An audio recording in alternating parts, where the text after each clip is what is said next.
In the spring of 1943, the United States began receiving an unexpected group of visitors, tens of thousands of captured German soldiers from North Africa. These were men of the Afrika Korps, veterans of Rommel's campaign, hardened by desert warfare and propaganda alike. They boarded ships at Oran, Casablanca, and Algiers, bound not for a prison in Europe, but for an unknown land across the Atlantic, America. When the ships reached the ports of New York and Norfolk, the prisoners expected harsh treatment. Nazi propaganda had taught them that America was a chaotic land of greed, racial mixing, and lawlessness, a place where cowboys and gangsters ruled. Yet what they found was order, efficiency, and an almost bewildering sense of abundance. The Americans followed the Geneva Convention of 1929 strictly. The prisoners were fed 3 full meals a day, provided with Red Cross packages, and even allowed mail contact with their families. From the ports, long trains carried them inland, thousands of miles westward. For many, it was their first real glimpse of the American interior. Through the dusty train windows, they saw endless fields, oil pumps, and small towns with neon lights glowing even at midnight. In one account preserved in the National Archives, a German prisoner named Friedrich Becker wrote, "The Americans have so much of everything they even share it with their enemies." By 1943, America had already constructed over 600 prisoner-of-war camps, stretching from Maine to California. Texas alone hosted more than 70 of them, vast compounds built in open country, surrounded by barbed wire and guarded by soldiers who often appeared more bored than brutal. The largest of these, Camp Hearn, became a model facility. Prisoners found barracks with electric lights, wooden floors, and showers, amenities many hadn't known back home. The shock went deeper than comfort. The German prisoners of war were given jobs. Cotton farmers, ranchers, and railroad companies were short of labor as American men fought overseas. The U.S. Army organized work details, paying prisoners 80 cents a day in camp scrip.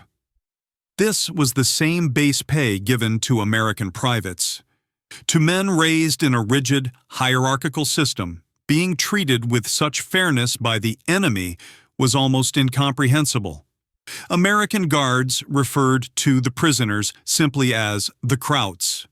But over time, the relationship evolved. There were no mass beatings, no starvation, no revenge. Instead, there were rules, paperwork, inspections, and routine. The American system, in its bureaucratic efficiency, proved more powerful than cruelty. It made even its prisoners part of the wartime machine, productive, fed, and disciplined. For the first time, many Germans saw an America that Nazi films had never shown: prosperous, confident, and democratic. It was an introduction not just to a country, but to an idea: that freedom could produce order without fear. When the German prisoners arrived at their final destinations, places like Camp Hearn in Texas, Camp McCoy in Wisconsin, and Camp Papago Park in Arizona, they braced themselves for humiliation. Instead, they were met by a surprising orderliness.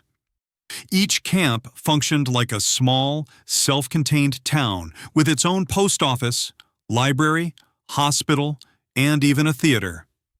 According to the U.S. Army's official prisoner of war handbook, every captured soldier retained the rank, respect, and pay scale of his position. Non-commissioned officers were not required to work, while officers were often assigned to teach, manage camp affairs, or assist in translation. For many Germans, this level of organization was confusing. They were enemies, yet they were being treated as professional soldiers. The American Guards were mostly older reservists or soldiers unfit for overseas duty. Many were farmers, teachers, or factory workers before the war. They did not hate the prisoners. Some even admired their discipline. A corporal stationed at Camp Swift later wrote, "We realized these boys were just doing their job, same as ours. They weren't monsters, they were soldiers." Work became the foundation of daily life. The Geneva Convention allowed prisoners of war to labor on non-military tasks, so the U.S. War Department leased them to local farmers for planting and harvesting crops. From Alabama cotton fields to Oregon lumber mills, the prisoners became a crucial part of the wartime labor force. Over 425,000 Germans worked across 46 states, earning wages credited to their accounts. They spent this camp money in canteens on cigarettes, soap, and postcards, small luxuries that bridged captivity with normalcy. Education programs soon followed. The War Department encouraged lectures, newspapers, and even art exhibitions inside the camps. In Herne, prisoners of war published their own newsletter, Der Zeitspiegel, the Mirror of Time, discussing everything from literature to camp gossip. American officers quietly believed that intellectual engagement would denazify the prisoners. And they were right. Over time, the most fanatical soldiers lost their ideological grip as they read American books, learned English, and exchanged ideas with guards. Still, not every camp was idyllic. Discipline remained strict. Attempted escapes were rare but did occur, usually ending in exhaustion or surrender. One camp in Iowa even discovered an underground tunnel, its builders hoping to reach the Mississippi River. It collapsed just days before completion. Yet for most, daily life settled into a strange routine of work, study, and coexistence.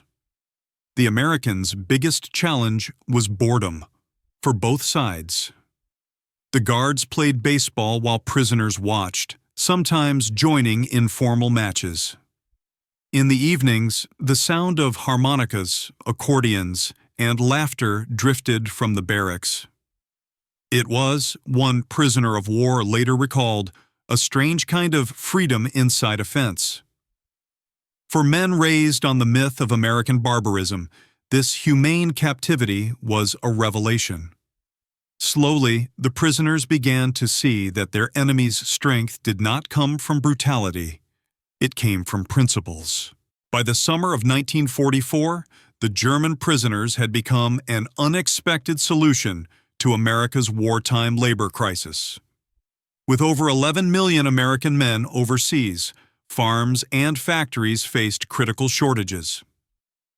The answer came not from recruitment posters, but from the very soldiers America had captured. Across the Midwest and South, farmers lined up to hire German prisoners of war through U.S. Army labor contracts. Texas, with its vast cotton fields, became the center of this quiet revolution. Ranchers who once fought to survive the Depression now had hundreds of disciplined, capable workers. A farmer from Brazos County later recalled, "They worked hard, faster than we expected. They knew order, precision. You could see the German training in everything they did." The prisoners were not forced into back-breaking servitude. They were paid fair wages, usually 80 cents per day, and often shared meals with American workers in the fields. One report from the War Food Administration noted that prisoners of war harvested over 90 million bushels of wheat and picked millions of pounds of cotton, preventing a food shortage that could have crippled the Allied war effort. But the fields weren't just places of labor, they became classrooms in humanity. German soldiers who had once believed in racial superiority now found themselves working beside Mexican migrants, African American sharecroppers, and white tenant farmers. Under the burning Texas sun, hierarchy dissolved. Everyone's back ached the same. Everyone drank from the same water barrel. A few American ranchers even invited their prisoner of war workers to Sunday dinner, under guard supervision, of course, to share cornbread and stew. One of the most striking accounts came from Camp Hereford, where German prisoners of war learned cattle herding from real Texas cowboys. The locals taught them how to rope, ride, and brand cattle. Initially terrified of the massive animals, the soldiers gradually mastered the skill. One Luftwaffe mechanic even became a prize horseman, remembered decades later by the rancher who trained him. Not all interactions were perfect. Some farmers treated prisoners with suspicion, fearing escape or sabotage. But those fears faded quickly. The Germans worked diligently, even proudly, eager to prove their worth. The irony was impossible to ignore. Men who had once fought to destroy America were now helping feed it.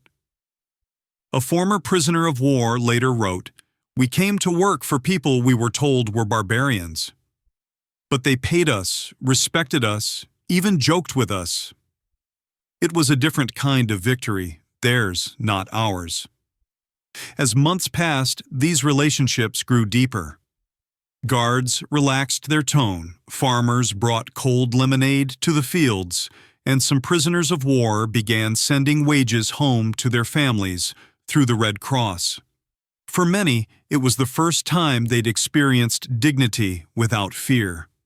Through cotton and cattle, the prisoners learned something their ideology had hidden.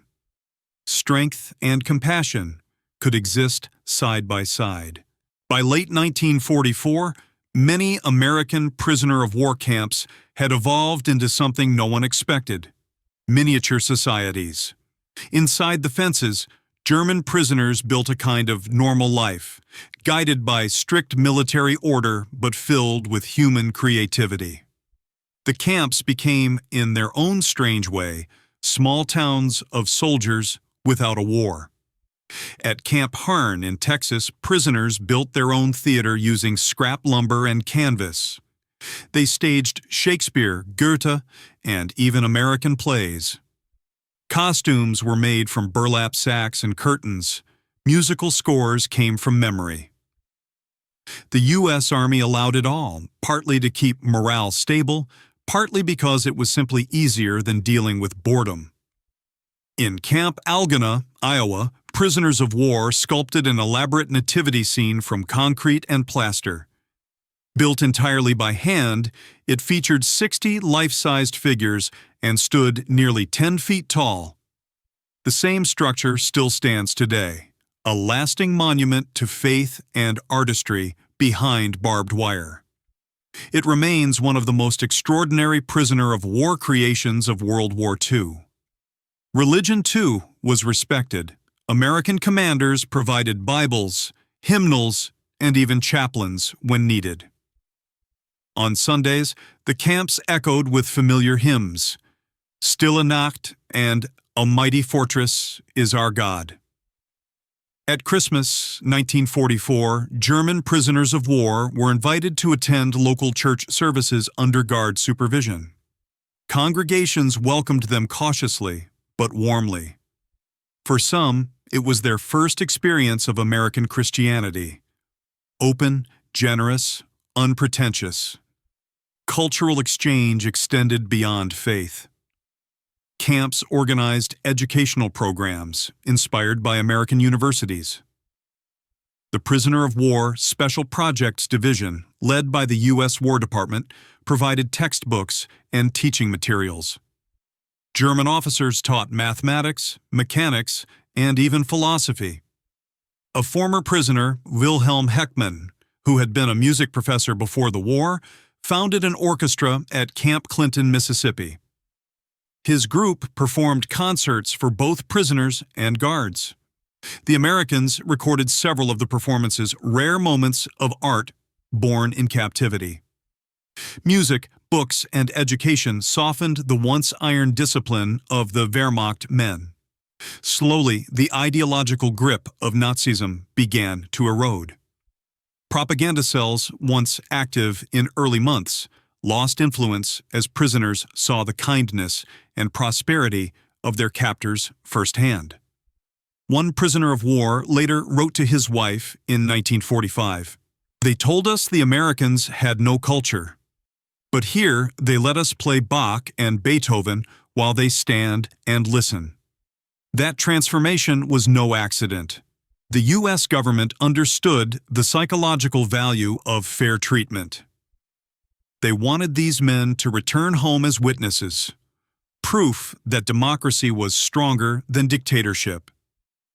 And in the quiet evenings, as the Texas wind carried the faint strains of harmonicas and violins across the fences, something profound was happening. The war was still raging overseas, but within these camps, enemies had begun to rediscover their humanity. In the winter of 1944, deep in the Arizona desert, a group of German prisoners began plotting one of the most ambitious escapes on American soil.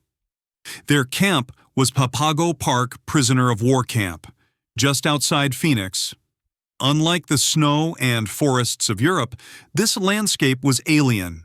Endless sand, jagged cactus, and distant mountains shimmering in the heat. It was the last place anyone expected an escape. But the prisoners at Papago Park were not ordinary soldiers. Among them were U-boat officers, veterans of the Battle of the Atlantic. These were trained engineers, navigators, and men accustomed to impossible odds. Under the leadership of Captain Jürgen Wattenberg, commander of U-162, they began secretly constructing a tunnel.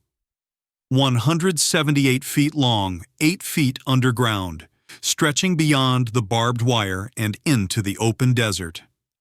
Every night, for 3 months, they dug. The tunnel was supported with scavenged lumber from beneath the barracks. They used tin cans and mess trays to remove dirt, hiding it in the camp's garden and beneath floorboards. The desert's hard clay and low rainfall helped conceal their work. By December 1944, the escape was ready. On the night of December 23rd, 25 German prisoners of war crawled through the narrow tunnel and slipped quietly into the cold Arizona night. They emerged in a dry creek bed just beyond the fence, free men in the American desert. But freedom, they soon learned, was an illusion. Most of them had no idea where they were. Their maps were hand-drawn, and they believed Mexico was only 50 miles away. In truth, it was more than 120. The desert was harsh, freezing at night and scorching by day. Some tried to float down the Salt River in makeshift boats made from stolen wood and tar paper. But the river was dry. Others wandered toward the mountains, living on canned rations and cactus fruit. Within days, local ranchers, police, and Native American trackers spotted them. By January 1945, all 25 escapees were captured, without a single casualty. The last man to surrender was Captain Wattenberg himself, found calmly hiding in a hayloft just 10 miles from the camp. The event made national headlines: Nazis tunnel out in Arizona desert. Americans were shocked, not because of the escape itself, but because of how politely it ended. No gunfire, no violence, just exhausted men who had risked everything to feel free again. After their recapture, the prisoners were not punished severely. In fact, U.S. officers admired their ingenuity. One guard later admitted, "If they'd spent that much effort fighting the war, we might have been in trouble." The Papago Park escape became a curious footnote in history, a story of courage, irony, and futility. The desert that had once seemed like a path to freedom became their captor. And yet, to many of those men, it wasn't a failure.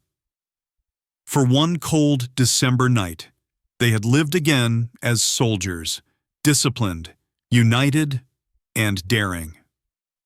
In a war that had taken everything from them, the Arizona desert had briefly given them back their sense of purpose.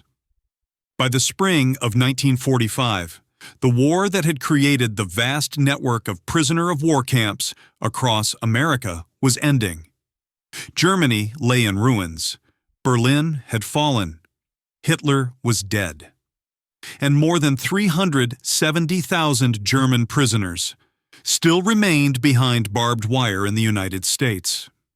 For the men who had spent years in places like Camp Swift in Texas, Papago Park in Arizona, and Camp Shanks in New York, the question was no longer how to escape, but what awaited them when they returned home.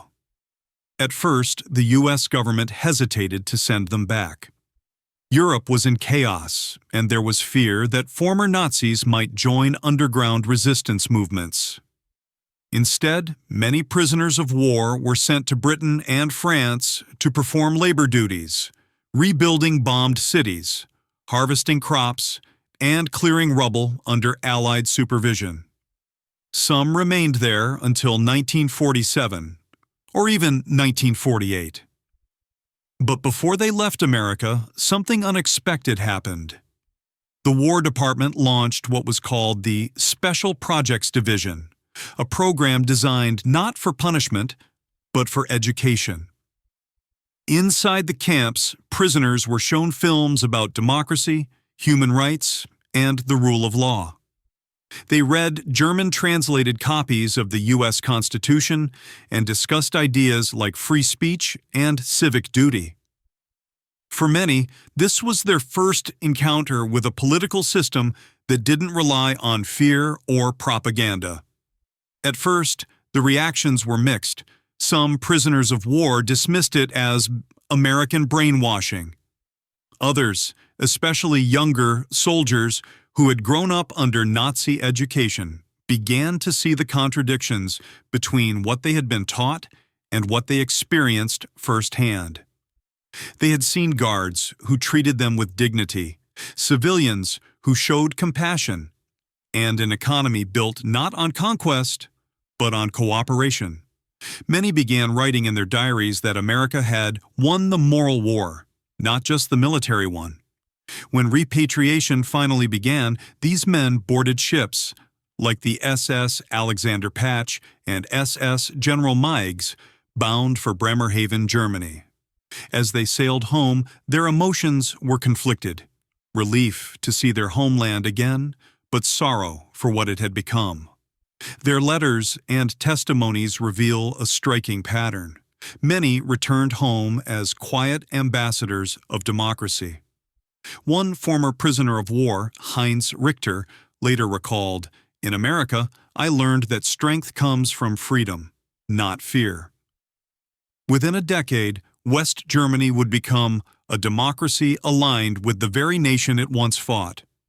And historians often trace part of that transformation to these prisoner of war experiences.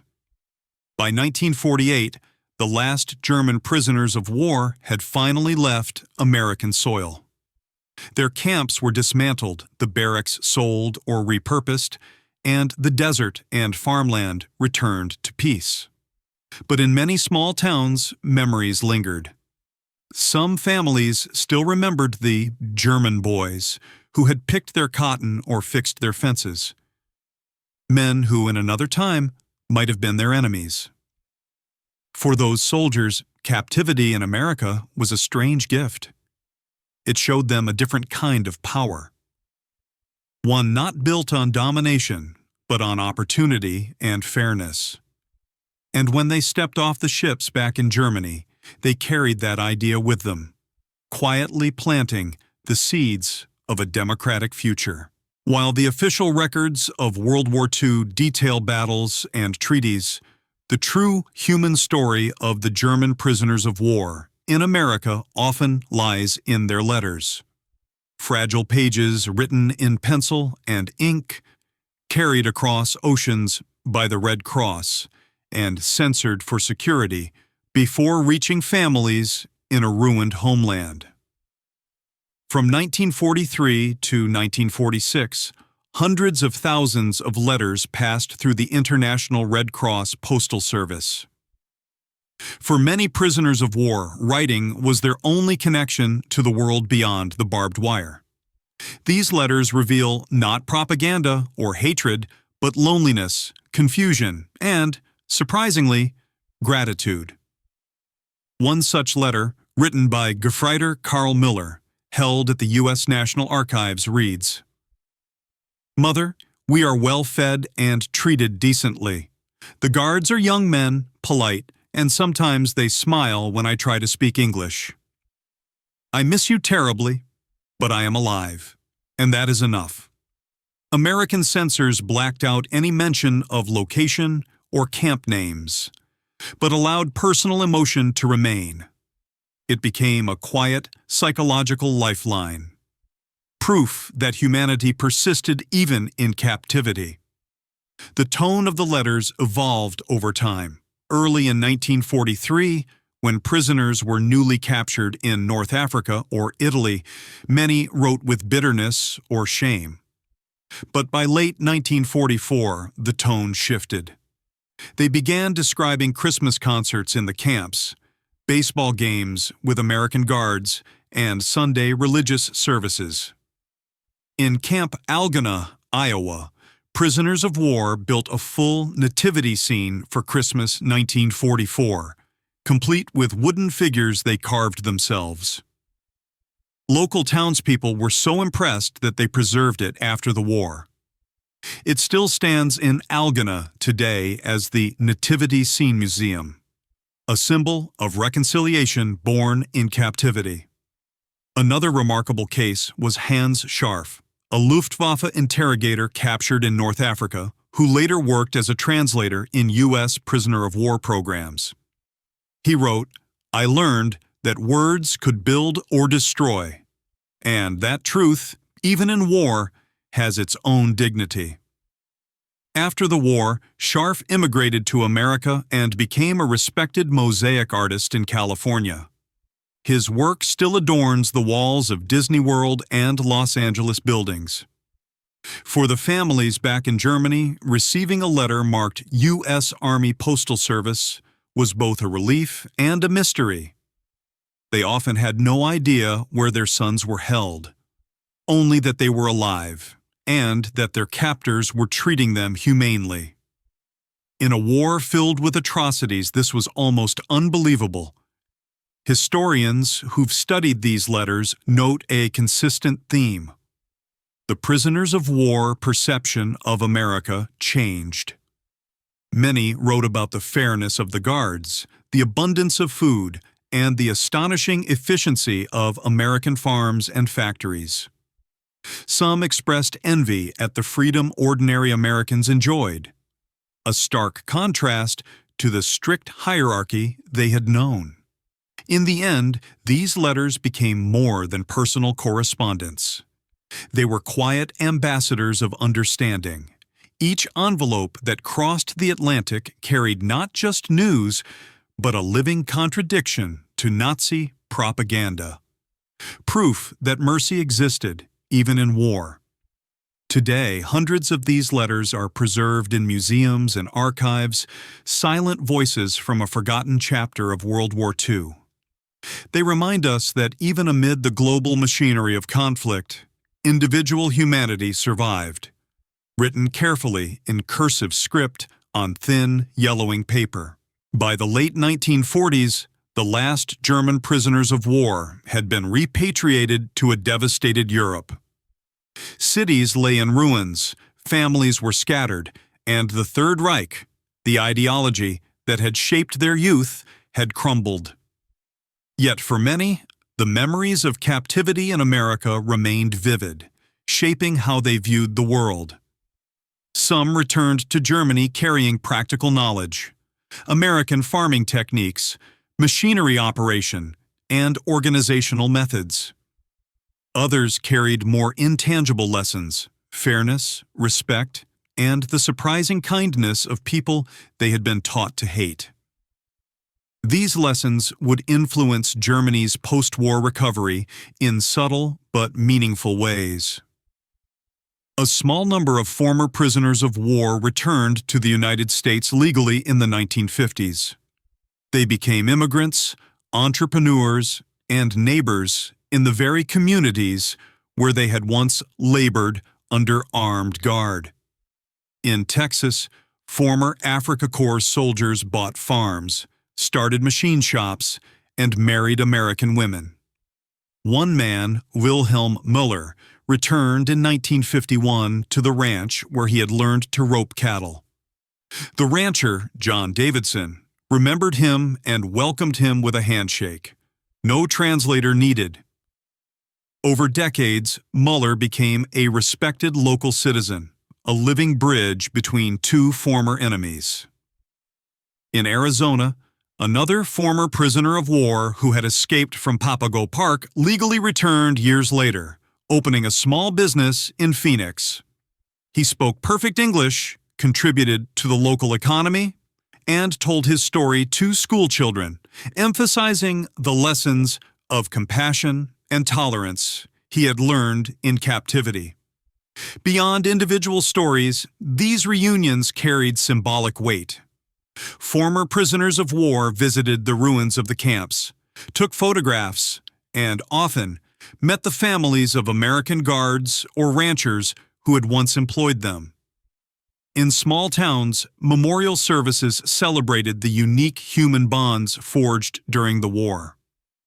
Applause often lasted for minutes when former enemies embraced publicly, proving that reconciliation was possible. Historians note that this period represents a rare chapter in global conflict, a war where enemy combatants experienced humane treatment, learned practical skills, and returned home with respect for their former adversaries. Over 425,000 German prisoners of war had worked on American farms, harvested millions of bushels of crops, and preserved food for the Allied war effort. Yet the deeper impact was human. Friendships, understanding, and the demonstration that humanity can transcend ideology. One former prisoner of war, reflecting decades later, said, "We came as soldiers of the Reich. We left as men who understood that enemies are just strangers you haven't worked beside yet." By the 1950s, the transformation was complete. Former enemies lived side by side as neighbors, friends, and colleagues. Their stories became part of the American narrative of generosity, fairness, and opportunity. An enduring lesson from one of the most extraordinary chapters of World War II. The legacy of these prisoners of war is not in numbers or statistics, but in the human connections forged across fences, fields, and deserts. In America, under the relentless sun of Texas, the arid deserts of Arizona, and the bustling farms of the Midwest, German soldiers discovered something far more powerful than victory or defeat. They discovered humanity.